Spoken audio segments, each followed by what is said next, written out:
Praise the lord. దేవుడికి స్తోత్రం. అందరికి కూడా వందనాలు.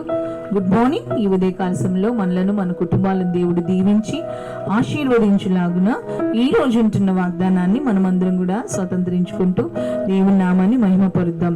ఈ రోజు ఉంటున్న మాట చూసినట్లయితే యెషయా గ్రంథము 49:25 ఉంటున్న మాట మనమందరం కూడా పలుకుతూ దేవుని నామాన్ని మహిమపరుద్దాము.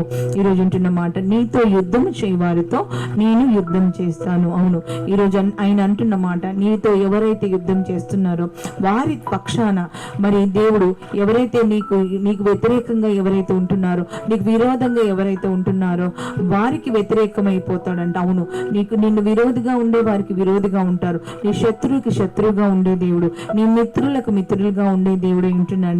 నీ దేవుడు, నేను ఆరాధిస్తున్న దేవుడు నీకు ప్రాముఖ్యత ఇచ్చే దేవుడు, నిన్ను ప్రేమించే దేవుడు, నీ కుటుంబానికి ప్రాముఖ్యత ఇచ్చే దేవుడు, నీ పిల్లలకు ప్రాముఖ్యత ఇచ్చే దేవుడు, నీ కొరకు నిలబడే దేవుడు, నీ కొరకు ఎంతటి అద్భుతాన్నైనా ఆయన చేసే దేవుడు అయి ఉంటున్నాడు. ఆయన అంటున్నాడు, మనం అనుకుంటా ఉంటాం, నేనెవరికి శత్రువునయ్యాను, నేనెవరితో యుద్ధం చేశాను, నాకెవరు పగస్తులు ఉన్నారు, నన్నెవరు మరి నా మీదకి ఎవరు వస్తారు, నేనెవరికి హాని చేయలేదు కదా, నేనెప్పుడు కూడా నేనెప్పుడు కూడా యుద్ధానికి వెళ్ళలేదు కదా అనేసి చాలా సార్లు మనల్ని మనం అనుకుంటా ఉంటాం. నిజంగానే మనకు యొక్క ఇన్వాల్వ్మెంట్ లేకుండానే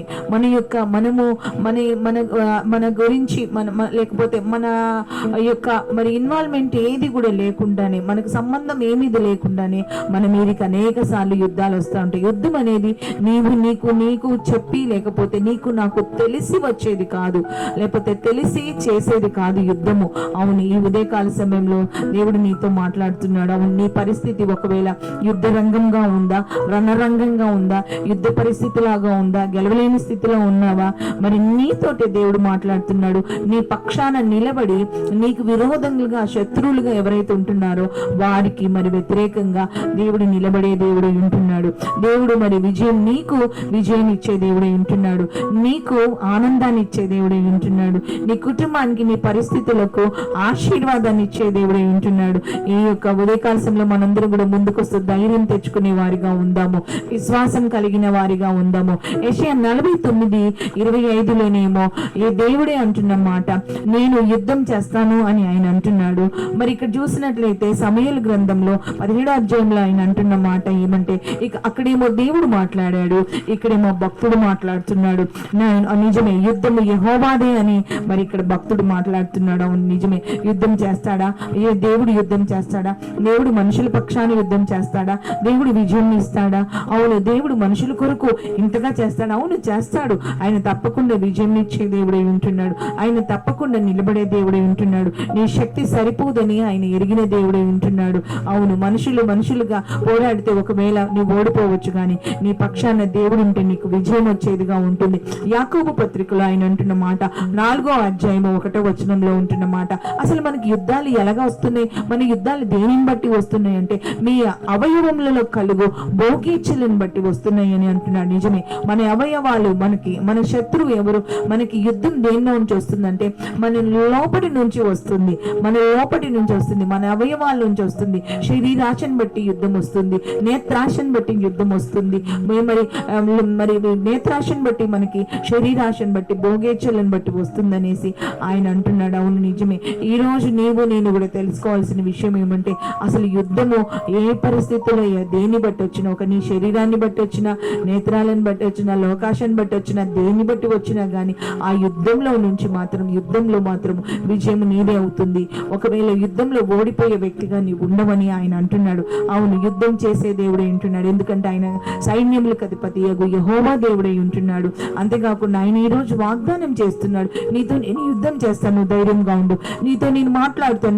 నీకు వ్యతిరేకంగా లేచారా, నీకు వ్యతిరేకంగా మాట్లాడుతున్నారా, ఈ కోర్టు కేసు నేను ఎలాగో గెలుస్తాను, లేకపోతే వారు నాకు వ్యతిరేకంగా ఉన్నారు, నేను ఎలాగో గెలవగలను, నేను వారు నాకు వ్యతిరేకంగా, వారికి చాలా మాటలు వచ్చు, వారికి చాలా బలం ఉంది. అవును, నిజమే. గొలియాతు విషయంలో కూడా అదే జరిగింది కదా. దావీదు గొలియాతుని చూసినప్పుడు గొలియాతు చూస్తే ఎంతో బలంగా ఉన్నాడు, ఎంతో ఎత్తుగా ఉన్నాడు, ఎంతో అనుభవం కలిగిన వాడిగా ఉన్నాడు. కానీ దావీదు మాత్రం చాలా చిన్నవాడిగా, చాలా మరి ఎంతో అల్పుడుగా అక్కడ అనిపించినట్టుగా, చాలా స్వల్పమైన వాడిగా అనిపించినట్టుగా ఉన్నప్పటికీ కూడా విజయం ఎవరిదైంది? అవును, ఈ రోజులో ఒకవేళ తృణీకరించబడుతున్నావేమో, నిన్ను అనగదొక్కాలని చూస్తున్నారేమో, నిన్ను మరి తక్కువ చేయాలని చూస్తున్నారేమో, నీతో యుద్ధం చేసి గెలవాలని చూస్తున్నారేమో, అయితే నాకెవరున్నారు నేను అనేసి నీవు అనుకుంటున్నావా? అయితే దేవుడు నీ పక్షాన ఉన్నాడు. దేవుడు నీ కొరకు ఆయన ఏదైనా చేసే దేవుడే ఉంటున్నాడు, ఏదైనా ఇచ్చే దేవుడే ఉంటున్నాడు, ఎంతటి గొప్ప కార్యాలను చేసే దేవుడే ఉంటున్నాడు. అంత గొప్ప బలాఢ్యులైన మరి గొల్యాతును పడదోసింది ఎవరంటే దావీదు కాదు, దేవుడే పడదోశాడు. అవును, దేవుడే పడదోశాడు. అందుకని ఆయన అంటున్నాడు, ఈటల ద్వారా కాదయ్యా యుద్ధం వచ్చేది, యుద్ధంకి విజయం వచ్చేది ఈటల ద్వారానో, బల్లెం ద్వారానో, బాణాల ద్వారానో, దేని ద్వారానో కాదు నాయనా అని మరి అక్కడ అంటున్నట్టుగా మనం చూస్తున్నాం. అవును, యుద్ధం కావాలంటే మనకు ఉన్న ఆయుధాలను బట్టో, మన బలాన్ని బట్టో, మనం వేసిన వ్యూహాలను బట్టో మనకి విజయం వస్తుంది అని మనం అనుకుంటా ఉంటారు చాలా మంది. కాదు కాదు కాదు ఆ రోజుల్లో మరి యుద్ధం అనేది అలాగే జరిగేది. కానీ దేవుడు నీ పక్షాన ఉంటే తారుమారు చేసే దేవుడు ఉంటున్నాడు. యుద్ధం మనుషులతో కాదు దావీదుకు వచ్చింది, మరి మృగాలతో వచ్చినట్టుగా మనం చూస్తున్నాం. అవును, దావీదు ఎదుర్కొన్న సమస్య నిజమే. ఒంటరిగా ఉన్నప్పుడు అతడి మీదకి ఏమని వచ్చిందంటే ఒక పెద్ద మరి సింహం వచ్చి మీద పడింది. మరి అంతేకాకుండా పెద్ద మరి ఎలుగుబంటి వచ్చి అతడి మీద అటాక్ చేసినట్టుగా, ఆ గొర్రెల మీద అటాక్ చేసినట్టుగా మనం చూస్తున్నాం. అవును అవును దాని నుంచి ఎవరు విడుదల ఇచ్చారంటే, అవును అతడి ప్రాణహాని జరిగేది. ఒకవేళ ఆయన ప్రాణం పోగొట్టేది, గొర్రె కంటే మరి ఆయన ప్రాణం ఎంతో ముఖ్యం. కానీ ఆ గొర్రెను విడిపించడానికి దేవుడు సహాయం చేశాడు. అవును, ప్రాణహాని జరగకుండా దేవుడు సహాయం చేశాడు. నిజమే, ఏ హాని లేకుండా నీ పక్షాన యుద్ధము చేసి, ఏ రక్తపాతం లేకుండా నీ పక్షాన యుద్ధము చేసి, ఏ మనస్పర్ధలు లేకుండా నీ పక్షాన యుద్ధము చేసి, ఏ యొక్క మరి ఎలాంటి గిల్టీనెస్ లేకుండా దేవుడు నీ పక్షాన యుద్ధం చేసి నీకు విజయం ఇచ్చే దేవుడు ఉంటున్నాడు. మనందరం కూడా మరి ఈ రోజు చూసినట్లయితే ఎన్నో దేశాల్లో యుద్ధాలు ఉండి మరి మనశ్శాంతి లేకుండా ఉంటున్నారు. ఒకవేళ యుద్ధం ద్వారా మరి అసమాధానం ద్వారా నీకు ఈ యుద్ధం ద్వారా నా కుటుంబంలో ఇలాంటి గొడవలు, పాలి వాళ్ళతో గొడవలు, ఎదురు వాళ్ళతో గొడవలు అయిపోతున్నాయి, నా సొంత వాళ్ళతో గొడవలు అయిపోతున్నాయి, నా యుద్ధం అంతా బయట కాదు నా ఇంట్లోనే అనేసి నువ్వు అనుకుంటున్నావా? నాకు తెలిసిన వారితోటి అనుకుంటున్నావా? నా బంధువులతోటి అనుకున్నావా? నేను నమ్మిన వారితోటి అనుకున్నావా? అయితే దేవుడు నీ పక్షాన ఉంటాడు. నిన్ను ఎవరైనా మోసం చేసి నువ్వు నన్ను ఏమి చేయలేవంటున్నారా? అయితే దేవుడు నీతో మాట్లాడుతున్న వాడైతున్నాడు. అవును, మాట మార్చి నిన్ను మరి నీతో యుద్ధం చేస్తున్నారా? అన్న మాటలు మరి తీసేసి మరి మాట్లాడుతున్నారా? అయితే ఈ రోజు దేవుడు నీతోటే మాట్లాడుతున్నారు. నేను కూడా ధైర్యం తెచ్చుకునే వారిగా ఉందాము, దేవుడు నామని మహిమపరిచే వారిగా ఉండేవారిగా ఉందాము. మనమందరం కూడా చిన్న ప్రార్థన చేసుకుందాం. ఎంత గొప్ప దేవుని కలిగి ఉన్నాం, ఎంత మంచి వాడిని కలిగి ఉన్నాం. నేను కూడా సంతోషపడాలి, నేను కూడా సంతోషపడే వ్యక్తులుగా ఉండాలి. యుద్ధము నీది కాదు, యుద్ధము యెహోవాదే. నీతో యుద్ధం చేసే వారితో నేను యుద్ధం చేస్తాను అంటున్నారు. అవును, నీకు వ్యతిరేకంగా ఎవరున్నారు, శత్రువులు ఎవరున్నారు, ఏ పరిస్థితి ఉందో అన్ని కూడా దేవుడు ముందు చెప్పినప్పుడు నేను కూడా విజయాన్ని సాధిస్తాం. అట్లాంటి కృప దేవుడు అనుగ్రహించలాగున మనందరం కూడా ముందుకు వస్తూ చిన్న ప్రార్థన చేసుకుందాం. యేసయ్యా నీకు వందనాలు, స్తోత్రాలయ్యా. మా అంతటి మేము గెలవలేమయ్యా, మా అంతటి మేము మాట్లాడలేమయ్యా, మా అంతటి మేము యుద్ధం చేయలేమయ్యా, మా అంతటి మీకు సమాధానం పొందుకోలేము ప్రభా, విజయం రాదు ప్రభా. కానీ ప్రభా ఈ ఉదయ కాలశంలో మీరు మాతో స్పష్టంగా మాట్లాడారయ్యా. మీరు మా పక్షాన ఉంటారని, మా కుటుంబం పక్షాన, మా పిల్లల పక్షాన, మా ప్రతి పరిస్థితి పక్షాన ఉండి ప్రభా మాకు విజయం ఇస్తారని ప్రభా మీరు మాట్లాడండి. మాటను బట్టి నీకు వందనాలు. మేము ధైర్యం తెచ్చుకుంటున్నామయ్యా. అయ్యా మా శరీరమే మాకు యుద్ధంగా మారిపోయిందయ్యా. అయ్యా నీకు వందనాలు, మమ్మల్ని మార్చండి అయ్యా. అయ్యా మాకు విడుదల దయచేయండి ప్రభా.